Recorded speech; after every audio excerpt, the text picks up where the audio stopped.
Good evening, everyone. My name is Carver. I am a product specialist here at Oculus. Welcome to tonight's clinical webcast, Scleral Lens Bootcamp with Dr. Ken Mahler. You have a text box on your GoToWebinar screen where you can enter questions.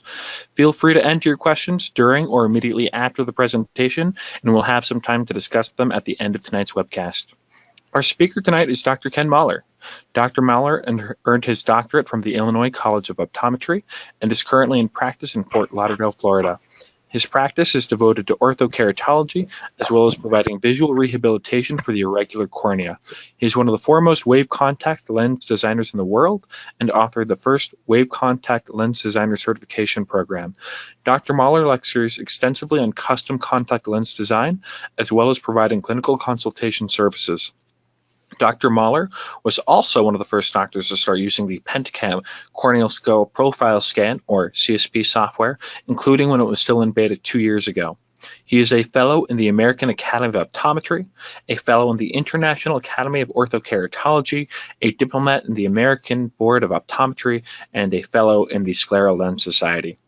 It's an honor to have Dr. Mahler here with us tonight for this webcast, and on behalf of Oculus, I would like to express our gratitude for your time and effort. I would also like to thank you all in attendance tonight for your time. Without further delay, I'd like to welcome Dr. Ken Mahler. Hello there. Good evening to you all, and thanks for coming to attend the Scleral Lens Bootcamp webinar that I'm doing here tonight. This lecture came about as an idea from the last webinar that I had done, indicating that a lot of the listeners who had attended the last webinar were really still asking much more basic questions, and so I've put this lecture together here to hopefully get people kind of a foundation on scleral lenses, how to the hows and whys of using scleral lenses, and also how to be able to go about prescribing using scleral mapping technology as a CSP allows you to have. Okay, so without further ado, let's move right on here, and there we go. First, as a disclosure here, Oculus is paying me, but I am not paid by Wave. Wave is a software platform, and I am going to be talking about that here later in the lecture. My practice is devoted to irregular corneas and orthokeratology. I'm in solo private practice, and I don't really do anything else. It's rare that I do even a general primary care exam. I'll do one or two here or there type of thing, but for the most part, my day-to-day is consisting of irregular corneas and ortho-K. I have done national support for Wave. That's going back probably about 15 years ago. I do lecture on Wave extensively, and I also do offer consultation services on a private basis with docs around the country. Either I will do some of their cases for them, either right from the start, or it may be a case that had gotten into trouble and they needed me to bail them out. I also do more formalized one-on-one training to get them up and running by giving them both information about Wave and how to approach some of the cases, and being able to design the lenses. I still do beta testing for Wave as the newer versions come out, although it is a very mature program now. It's probably about 20 years old now, and I did author the Wave Designers, the certification program, as well as I did do an entire Wave training weekend a few years ago that is still actually available on DVD from my website. As you can see, I put a big sign here. Please do not wait for the end to submit questions. By all means, type them in. The moderator, Carver, he will be able to get those to me, and so this way I can get to those at the end of the presentation. A little history about sclerals. Why prescribe them? What's the big deal about these? Well, you can see here on my timeline that Da Vinci came up with the very first conceptualization about a scleral lens, but didn't really do anything about it. He was a little bit ahead of his time.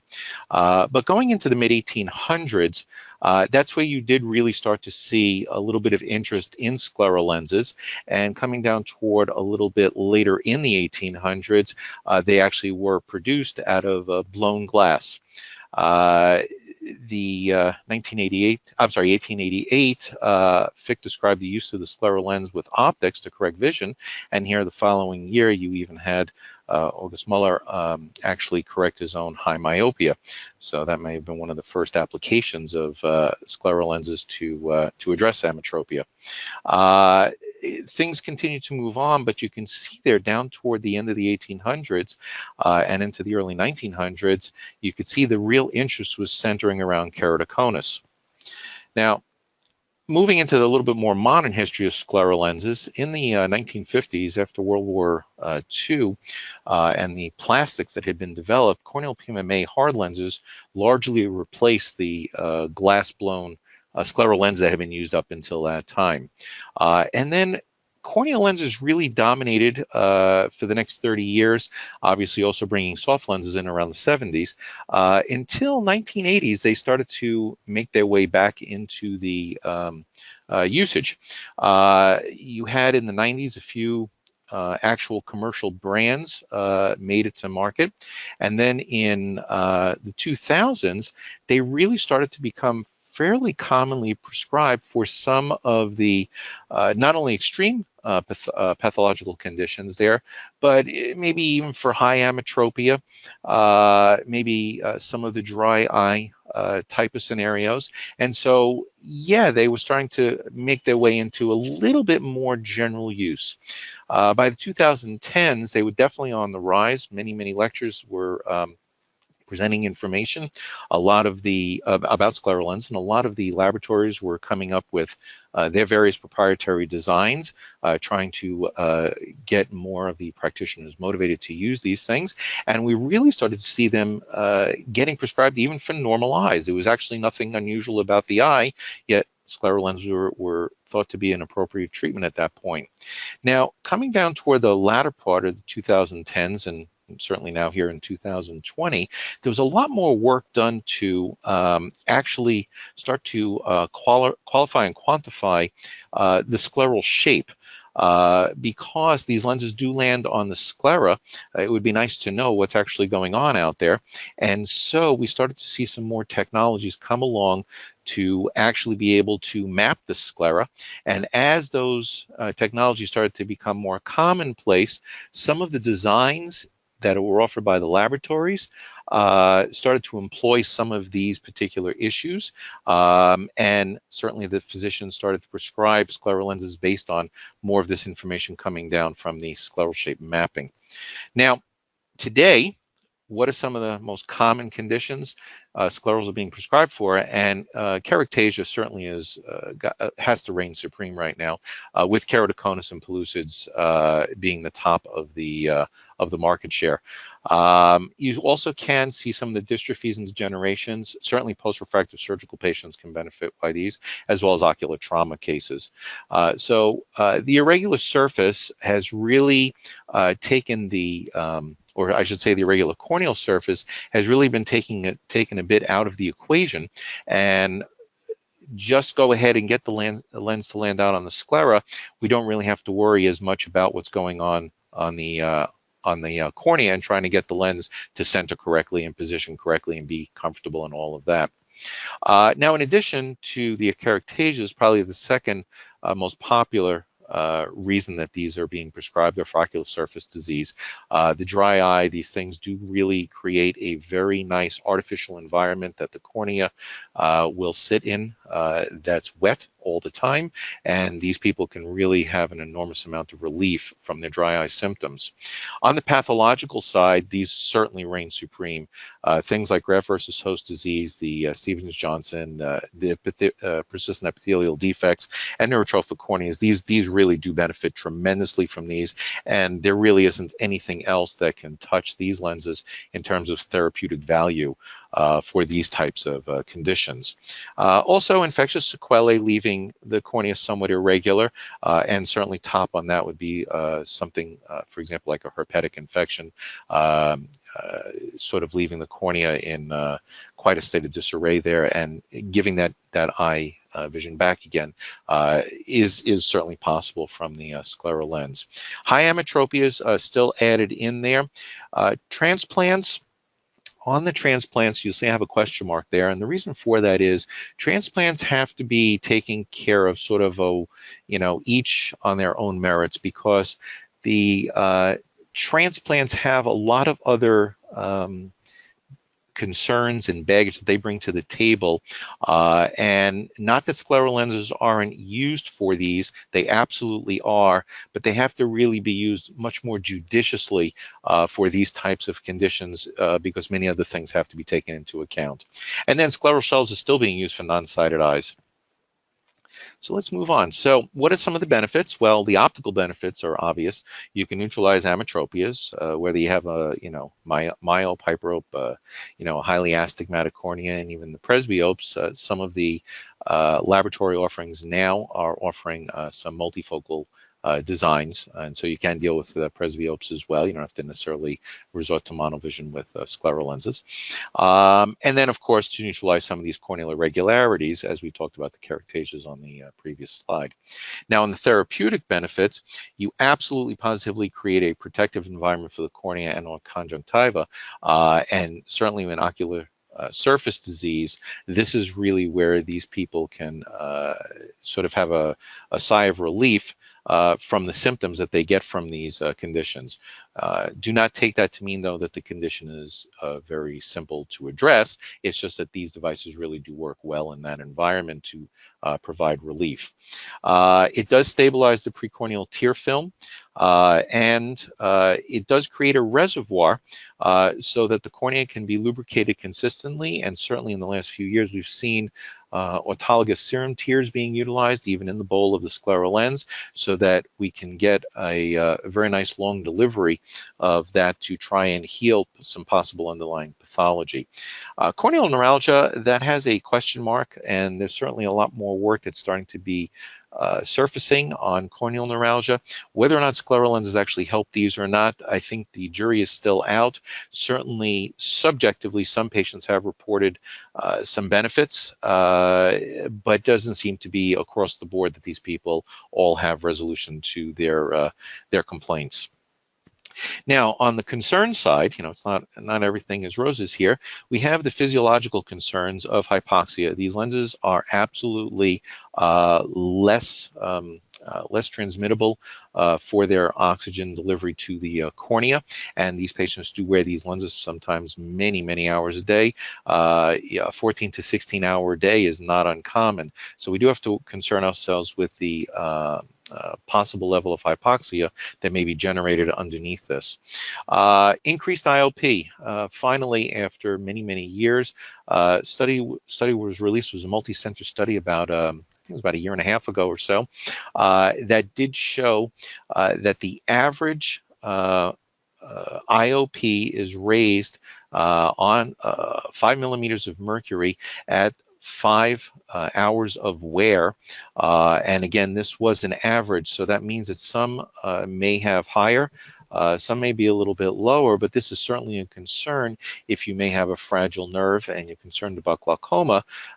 This may be a concern about putting something like this into play and raising IOP for 16 hours a day. That may be the proverbial straw that breaks the camel's back on that particular nerve. It does interfere with the normal epithelial turnover, and as a result, many scleral lens fitters had noticed over the years this almost like boggy epithelium, and in fact what it seems to be is that the epithelium that was supposed to be sloughed off just doesn't slough off as it's supposed to.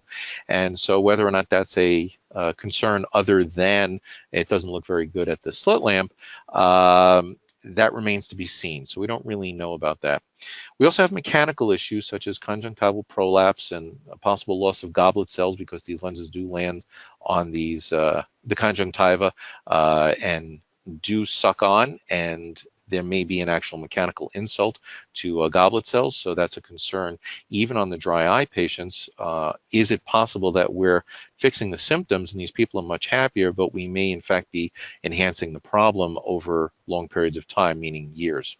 The other problem here is also typically the environment underneath the scleral lens, which is what's contact with the cornea, is very nutrient deficient. We fill these lenses with sterile unpreserved saline, and that by no means is a replacement for a true tear layer.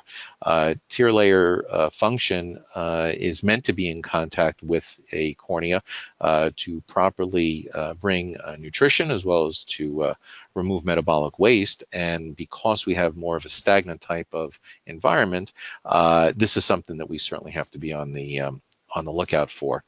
On the practical side, patient handling has to be the #1 complaint from patients.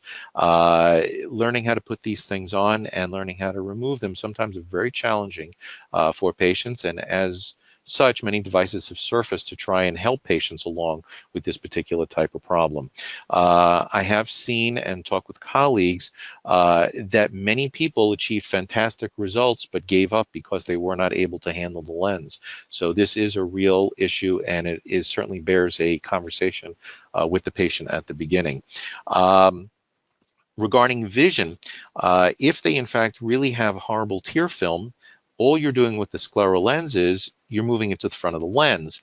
And so if that tear film is breaking up very readily on the front of the lens, these people will have poor vision performance from these lenses as well. You have a very, very large plastic area in the lens, and it's generally not very friendly to a tear film, unlike the corneal surface. And so this really can be a monkey wrench in terms of visual performance.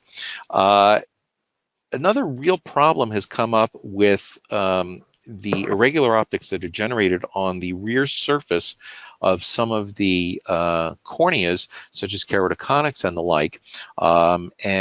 Several colleagues have reported over the years that the patient seems to do better in glasses than they do in their scleral lenses. And the reason may be stemming from the fact that it neutralized the front optics, but did not neutralize the back optics or the irregular optics that were on the back of the cornea.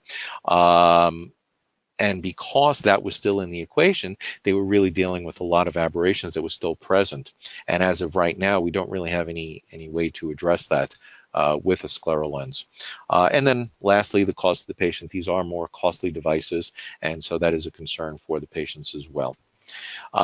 In terminology, anyone entering this arena has known that this sort of seems to be a bit of a moving target, but you're pretty safe with these definitions, and you can see they're based basically on size.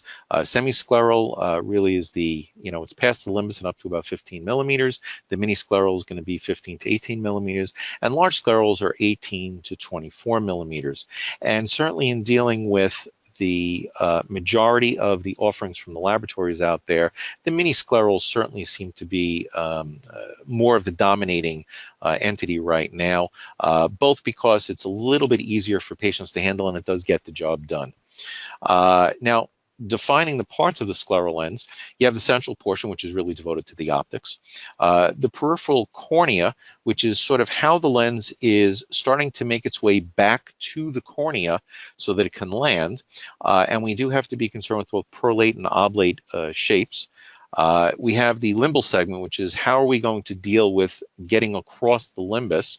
One of the important concerns we have here because of the hypoxic environment, as well as mechanical insult, is you want the lens to actually land fairly close to the limbus, but not too close. On the other side, you don't want this really very, very high off the limbus because that may actually be causing a hypoxic situation on the limbal stem cell machinery. And then there's the flange and the haptic or the landing zone, and we have to really be concerned with how this lands onto the conjunctiva.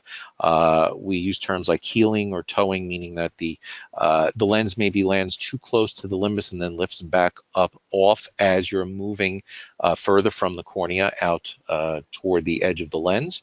Towing would be the exact opposite, meaning that it's kind of high more at the limbus, and then it's kind of digging in down at the edge of the lens. And then, of course, the asymmetry of that haptic to deal with what's going on the sclera. Now, historically, these started out as impression molded, as well as we had diagnostic fitting sets. And we basically just took a lot of trial and error, put lenses on, and went from there and got some lenses made. Today, we still have the trial and error. Many docs are still using some of the diagnostic fitting sets. We've gone back to impression molding again with iPrint Pro. That's more affectionately known as the Blue Goo. And then we have scleral mapping, which is where we actually will map out what's going on the sclera in great detail. And we can use that information both to sort of select our correct diagnostic lens, or you can go another step further and use some of the software driven design and manufacture approaches and actually get a lens that closely mimics exactly what's going on the underlying sclera. Now, in the scleral lens fitting and taking a look at the mapping, we have scleral mapping, and I included these three because it's sort of scleral mapping. It's not real true scleral mapping. The Medmont E300 corneal topographer is a Placido disc-based topographer. It's a fantastic machine, and has the ability to take these composite maps and stitch them together, but it really does end at the limbus, and so past the limbus, you still really have to extrapolate out what you think the lens is going to need so that you can get that to match up with whatever's going on onto the sclera. Do not be misled into thinking that whatever's going on the cornea will just continue out on the sclera. They really are two entirely different entities, and often they don't even look like they come from the same eye. Anterior segment OCT is nice. That tends to be a little bit more helpful once you get the lens on, so you can get a sense of how the lens is landing in any particular area.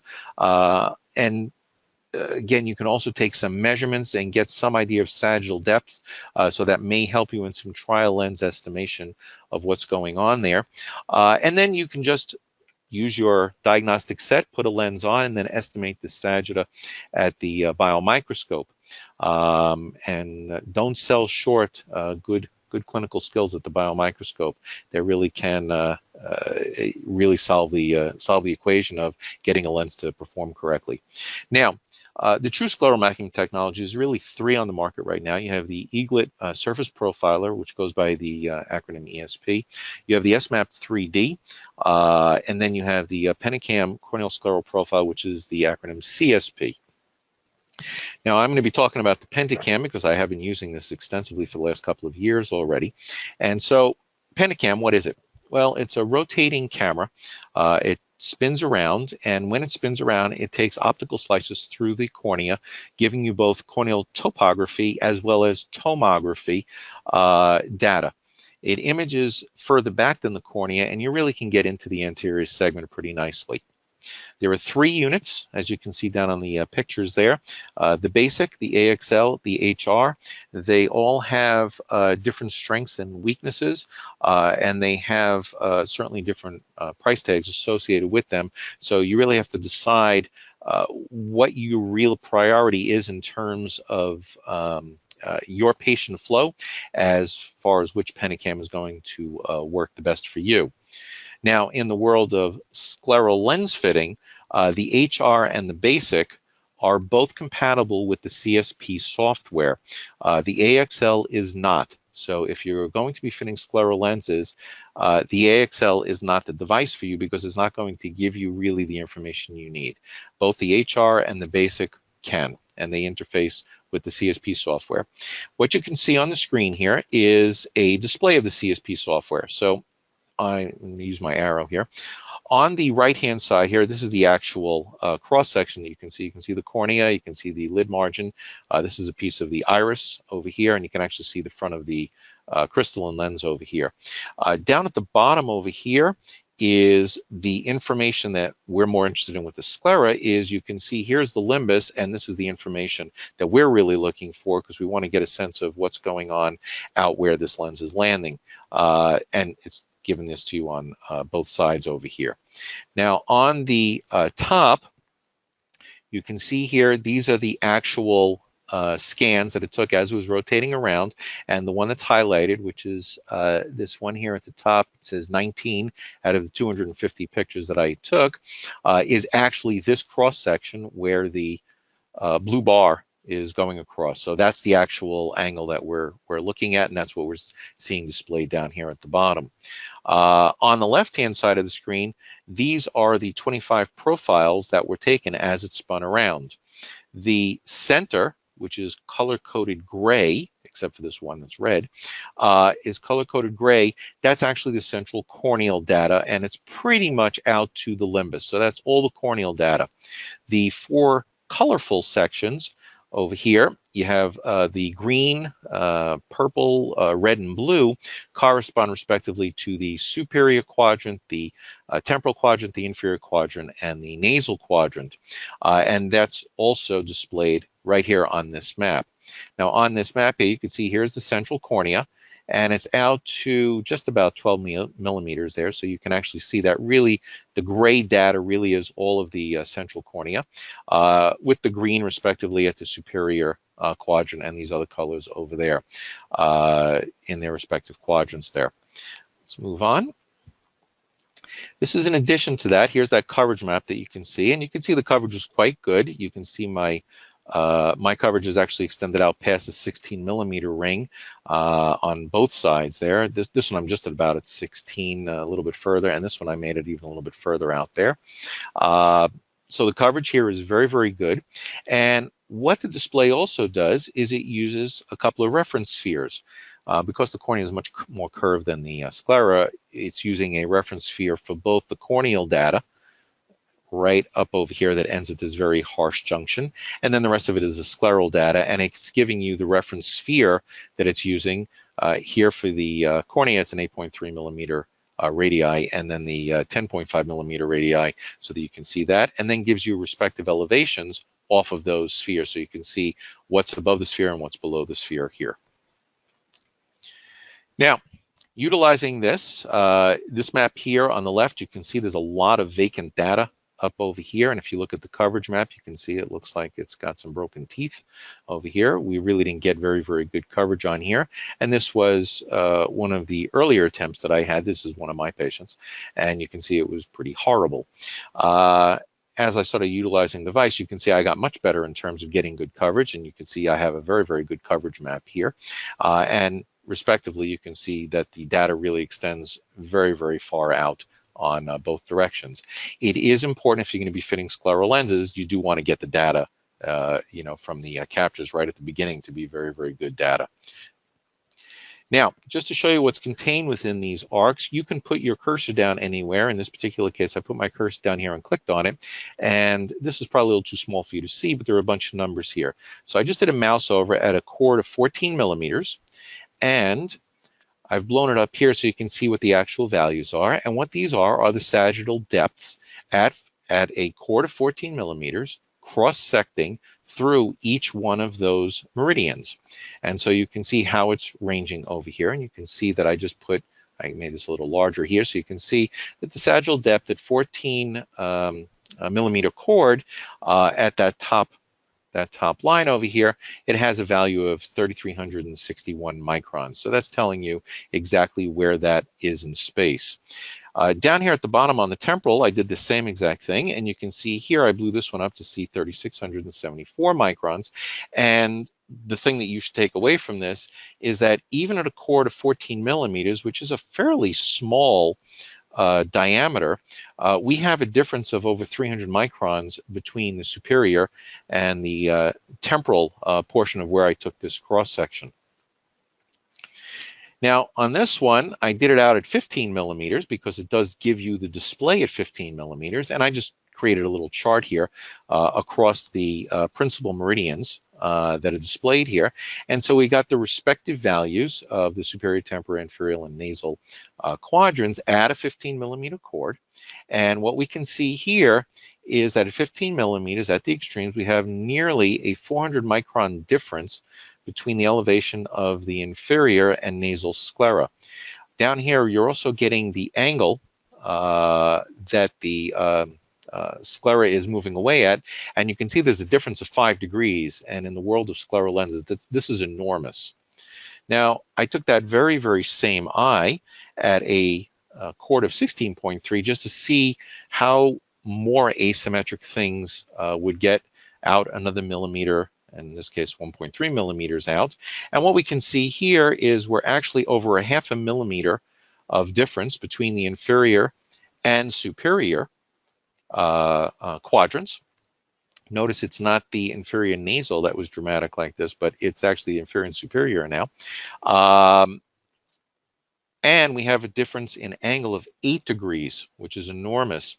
It does also output an average, so it takes all that data and averages out, and it told us that we have a sagittal depth of about 4,800 microns at 17.1. So for example, if you're going to be fitting a 17 millimeter lens and you're looking for a trial set lens to start with, you certainly can pick at something at 4,800, and that should be pretty close to what you want in terms of getting that to line up on that particular eye.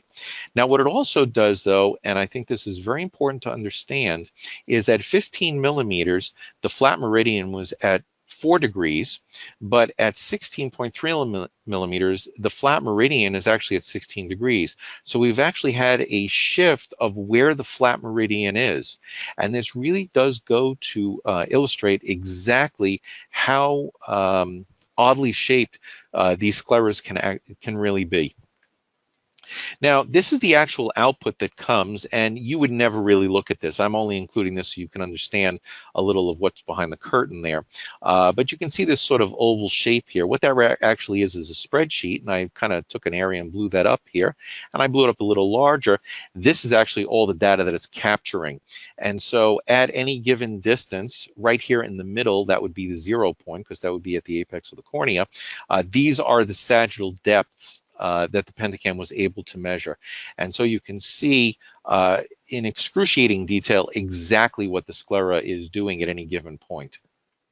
Now, moving on, so we have all this data, big deal. It's an academic point? Not really. This is really a good starting point to understand how you can apply this so you can become much, much more efficient in clinical care. And so I've put up this particular case here so we can see exactly how do we take this data and use that to make our scleral lens fitting more streamlined in the office, because at the end of the day, that's certainly one of the more important things for us to do. We certainly can't spend 8 hours a day crunching numbers from a sagittal map. We need to be able to fit lots of patients and get them taken care of quickly. So this top left one here, this is on a normal cornea, and again, you can see the capture is very, very good, and you can see even the nice normal corneal shape there. And then down on the right here, this was a keratoconic eye, and immediately you don't need me to tell you that this is keratoconus. If you just take a look at the shape of this cornea, you can see that it's really not centered like the images over here. Now let's move on a little bit here. This is that keratoconus cornea, and you certainly can see how the visual axis has been moved, how it's much, much more curved down up over here. You can even see some of the thinning as well as even some of the scarring on this particular cornea, and this is just along a different meridian here. So let's move along. On this keratoconus patient, this was a scout topography of the eye, and this is the PentaCam topography and tomography that was captured of this right eye. It gives you the thinnest point down over here, and you can see it's at 306 microns. This is a fairly advanced keratoconic eye. And the display that I have showing here is giving you the front curvature map, which is very similar to the topographical map I have here from the Scout. But in addition to that, you also have down in the lower left here the pachymetry data, as well as the elevations of both the top and the front and the back surface of the corneas. And you can see here this back surface is very, very irregular, and it is going through the central portion. So if you were to take a lens and neutralize out anything that's unusual here on the front, and all of these optics came through, you can now see where some of the lens will actually fail to provide the correct visual resolution that we're trying to get. Now, on this particular fellow, he came in wearing a piggyback system. He had an Alcon Focus Daily on, which was a -50 power, and he had a small corneal GP lens on there. It was an 8.5 diameter. Power was 1475, and a base curve of 590, and he was getting 20/30 acuity out of that. I wasn't really all that thrilled with that particular fit. He really didn't have a complaint. He was comfortable. He was getting a decent amount of wear throughout the day, but I really was concerned about all that scarring that I was seeing there. And so I had talked to him about refitting him into a scleral, getting the lens off the eye, and possibly even improving vision. I do not do any trial lens fitting in my office. I do everything empirically. And so this spectacle refraction, I got a -1650 diopter. This here is the Wave software design screen.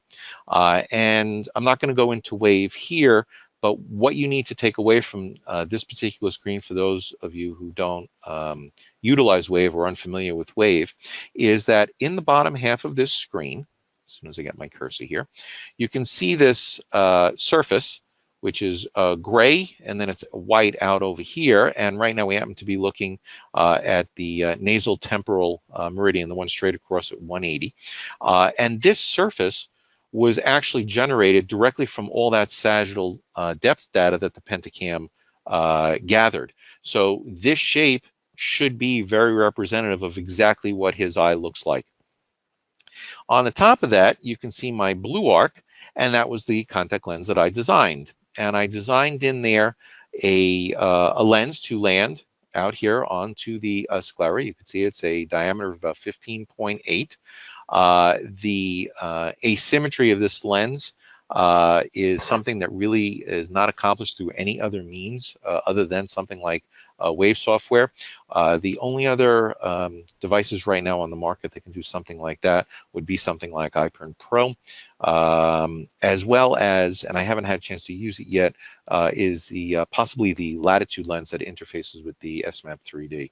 But with the PentaCam data, we have all of the actual corneal and scleral data here, and we can actually go to town and really make a truly customized lens land on this particular eye, specifying everything and anything I want to that's manufacturable by a lathe. You can also see on here, this particular graphic map over here is actually the front surface of this Wave lens, and you can see just how asymmetric all the power curves are going to be on this lens. Let's move on. I designed up my first Wave sclera lens. It had a base curve, and I put that in quotes because it's not really a base curve, of 6.290, but plus or minus 0.970. What that number refers to is actually a 2 standard deviation unit spread of all the curves through the back surface of this lens. So the better way you can think of that, we'll just round this number up to 1. So you can think of my curves on the back of this lens that are varying from about 529 to 729. That's what this is actually saying here.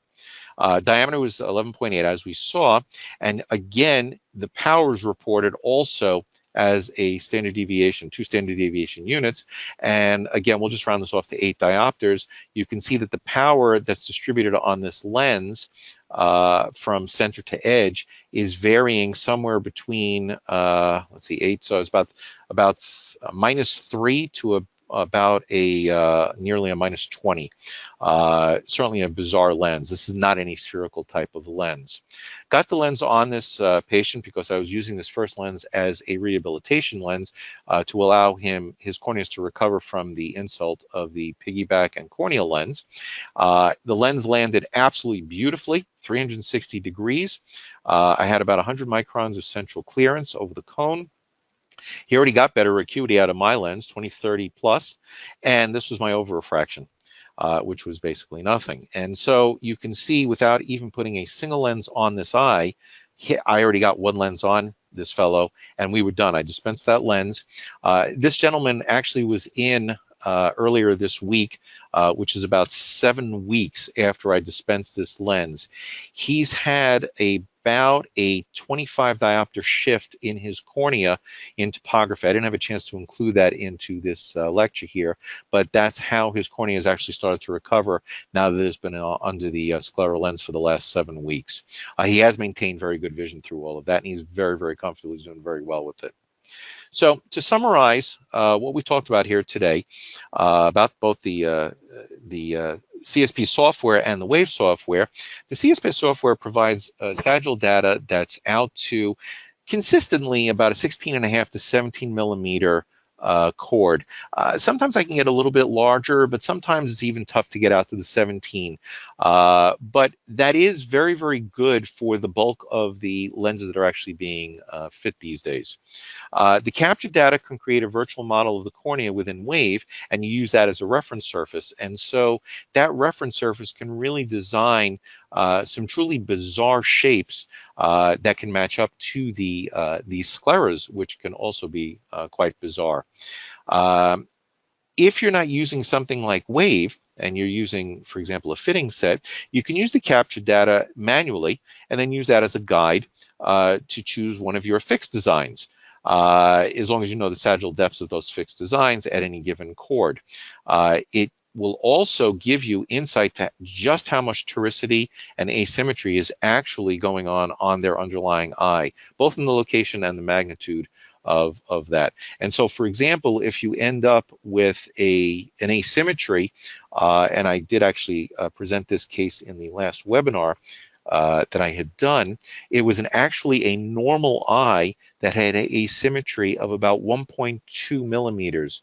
And so we're talking about not toricity, but on the extreme high elevated as well as the extreme low depressed portion of the sclera, it was over 1 millimeter different.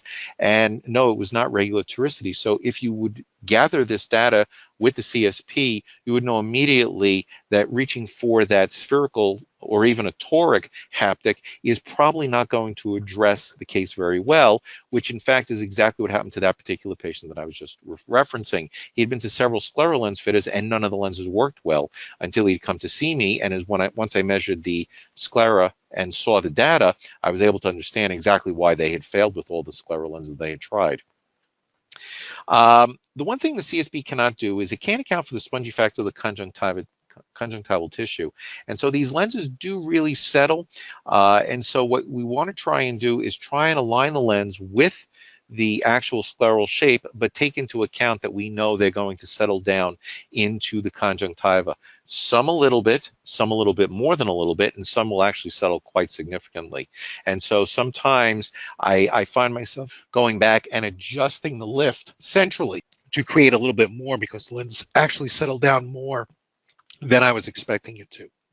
Okay, having the sagittal measurements at any chord given up to the 7 to 17 millimeter range in all those semi-meridians really allows you to empirically pick a lens much more appropriately, which saves obviously time in the office, but it also gives the patient a much better experience because you can get a lens on them that's very, very close right from the outset. And of course, if you're using this type of approach, in addition to being more efficient, ultimately you're going to actually get a better fitting lens, which will provide better vision, better comfort, and better physiology for the underlying eye. So if there are any questions, I'm very happy to take all those now, and I'm just going to leave this slide up for you guys. Perfect. Thank you so much, Dr. Mahler, and thank you everyone for attending tonight. Just a reminder, on your GoToWebinar screen, there is a text box where you can enter any questions you may have. If you enter them now, I'll be able to read them off to Dr. Mahler. If you missed part of the webinar, or if there's anything you would like me to go back and review, you will receive a link to the recording within 48 hours of the end of this presentation. Dr. Mahler. Okay. For irregular or ectatic corneas, some doctors find more difficulty capturing the capturing the actual CSP scan on them. What tips do you have for those sorts of patients in getting good scan results? Okay, I don't actually find that the degree of irregularity has any association with how difficult or easy gathering the CSP data is. Those don't really directly correlate. What does correlate, though, has to do with the actual orbital architecture. How big their superior brow is. Is their eye very, very deep set? Sometimes it requires a little bit of manipulation to be able to get the data out there because you have the lids in the way. Now, in the CSP capture, there are basically 5 captures per eye, and they go in order. You have the central capture first, which is generally that's easy. Just tell them to open their eye up wide and you do fine. You then get the nasal and temporal captures, and for the most part, I find just tell them to open their eye wide, and I can generally get those done pretty well. On occasion, either on the nasal or temporal side, you may have one of the lids that are dropping down a little bit too low out there, in which case I will have a tech help me lift up the lid out of the way on both of those scans. Now on the last 2 scans, which is the superior and the inferior, those can be brutal in that the lid and getting that out of the way really can be very, very challenging. Obviously, you really want to take your time to get those scans done well, but the single and most sage advice I can give is after trying virtually all types of approaches single-handedly, because I do the scans myself because I rely so heavily on the data, enlisting the help of 2 more hands and someone who can actually help you do the scans at the same time is an absolute must. There is no way that this data can be captured by a single person. So if you are delegating it out to a tech and you want CSP data, it absolutely is going to require 2 techs to do this, one to actually do the capture and one to manipulate the lids out of the way. Also bear in mind, especially if their tear films are compromised and you're trying to really get these lids out of the way for a prolonged period of time, while the scan itself doesn't take long, but while you're getting it set up, they can be very uncomfortable, and so you may need to use anesthetic just so that they're not fighting you in the instrument. And that's about it. Perfect. And do you find the same thing for corneal scars? Corneal scars are a whole different issue. Corneal scars can wreak havoc because this is an optical capture device and it's trying to take optical sections. And so if you have a scar, the PentaCam may have difficulty first determining exactly where the visual axis is. If the scar is more reflective than some of the tissues that we're trying to image over here, the PentaCam can be misled on that, and so these are absolutely things you have to be aware of. Unfortunately, the majority of my patients have scars, so this is something I deal with on a regular basis, and so I do know that it can wreak havoc trying to get good data. Patience, going back, taking your best scans, and knowing if you're in trouble, sometimes the auto capture will not be able to auto capture because the PentaCam can't tell exactly where the visual axis is. You have to be able to manually capture. And this absolutely, like I said, I do these myself, but if you're going to be delegating this to a tech, these techs absolutely need to be trained on that, not just, just hit the button and bring me data, because you're going to end up with useless data at that point. Thank you so much. Sure. How do you determine the base curve measurement when you are making a lens, and how is it based on the sagittal depth selected? I'm not sure what you mean by the base curve determination. As I had said, because I design a lot of wave lenses, base curve doesn't actually mean anything to a wave lens unless you happen to be designing a spherical optical portion. On a lot of these lenses, that's not what I am doing, and so the concept of base curve is kind of an outmoded one if you're actually going to be designing an asymmetric lens, even in the center. Now, if in fact you are designing a symmetrical lens in the center, but it's asymmetric surrounding, so it lands on the sclera correctly, then you can think in terms of base curve at that point. And what I generally try to do with base curve is I do try to match that up somewhere near where I can minimize the thickness of the lens, as well as minimize how high this lens is going to be sitting up off the eye, because I do want the lens to be fairly close to the eye to minimize any hypoxic issues on the underlying cornea. All right. With wave sclerals, how much sagittal height difference would it take to make you change from a toric to a quadrant-specific design? Oh, that's a great question. In the early days, I've been fitting wave sclerals now. It's coming up on close to 2 decades now. I used to fit spherical and quickly graduated to what would be referred to as a toric. Up until the point I started doing PentaCam CSP scans and started to appreciate just how asymmetric the sclera actually is, and even close to the limbus, it can be very asymmetric. Just as I showed on the case today, even at a core of 14 millimeters, we had over a 300 micron difference there in terms of elevation. That's significant, and that's a significant amount of asymmetry. Not that you won't be successful with the patient if you just design a toric lens, but I can tell you they're going to be way more comfortable and have a much better physiological performance if you can make it asymmetric. And so now it would be truly rare that I don't have an asymmetric flange. Virtually every wave lens I have has that's out on the sclera has an asymmetric flange, even if it's a small lens such as a 14.3 or a 14.5, where typically, you would think, oh, you could probably get a spherical on there. I don't even do a spherical flange on that. It would be an asymmetric lens. Perfect. When determining the power of your lens, how do you determine that refraction that you want for your lens? I will use every bit of know-how so that I can get the first lens very, very close. In the case I presented tonight, I utilized the lens he was wearing and the specifications of those parameters of the corneal GP.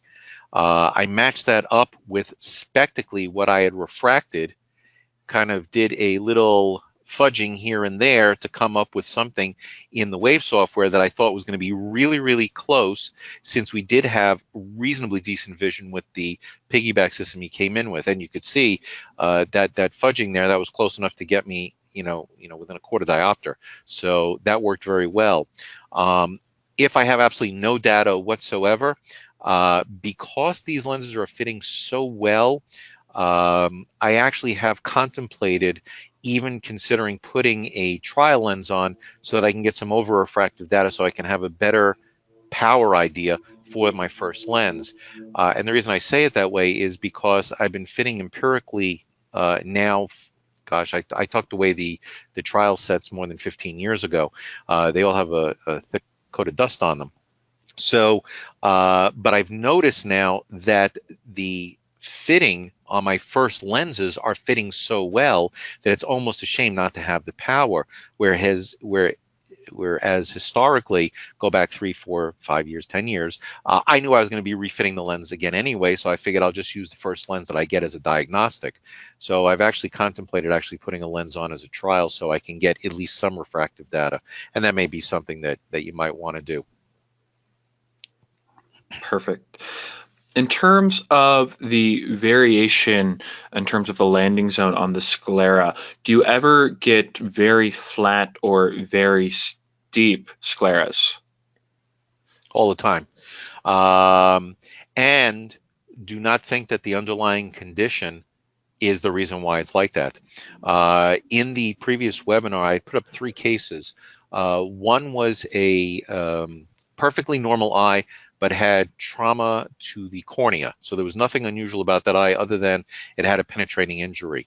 The second case was a keratoconic, and so we know it's a diseased eye. And then the third was a post-LASIK eye.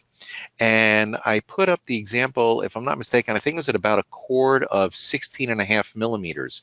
Now, based on that smorgasbord of eyes there, you would think probably the keratoconic would be the one that would be the most irregular, given that we know it's a diseased eye and the cornea is certainly misshapen, and we have collagen, dysfunction, and maybe that led to an unusual scleral shape. In fact, it was the normal eye that had the penetrating cornea that had the 1.2 millimeter asymmetry. And so I can say unequivocally that over the couple of years now that I've been using the CSP software, my mindset has changed dramatically about it doesn't matter what's going on the cornea. You have to measure the sclera on its own merits and do not be surprised at the degree of asymmetry that can be there. And clearly that's coming from the insertion of the recti muscles, as well as possibly some other influences as to why you end up with so much asymmetry out on these scleral surfaces. Perfect. Thank you so much. All right. How does pinguicula or other abnormalities on the sclera affect the fitting of a scleral lens? It affects it horribly. I hate pinguicula. I wish they would just go away because they certainly are the bane of the scleral lens fitters' existence. Of course, more serious than that are, for example, glaucoma, tube shunts. You might have some patch grafts that are up there. So there could be a couple of other abnormalities out there as well, and you have to be very, very respectful of those. The nice thing is that on the CSP software, you'll actually have those heights, so you can get a sense of exactly how high they are. So for example, if I'm measuring, and let's take the pinguicula because that's certainly one of the more popular problems, you measure the pinguicula and you could see that, at the limbal side of the pinguicula, we have a sagittal depth of, for example, let's say 3,700, and then you go over onto the pinguicula, and right over the peak of the pinguicula, you're at 4,700. Well, that's a millimeter high. That's not something you're going to be able to ignore. And so either you're going to be able to have to design the lens around that, plan on notching the lens out, or make the lens smaller so you don't have to deal with the pinguicula. Or if you really, really want to go, vault over the whole thing and then create a very, very large lens. So again, you're not going to impinge on the pinguicula. And the same would be true for the shunts and anything else that might be out there. Perfect. Thank you so much, Dr. Mahler. That is all the time we have for tonight. Thank you for everyone in attendance and for everyone who sent in questions. Thank you, Dr. Mahler, for your excellent presentation and for your added discussion at the end. Well, thank you all for attending. I appreciate it, and thank you for your help, Carver. Have a great night. This concludes the presentation, and on behalf of Oculus, we wish you all a good night.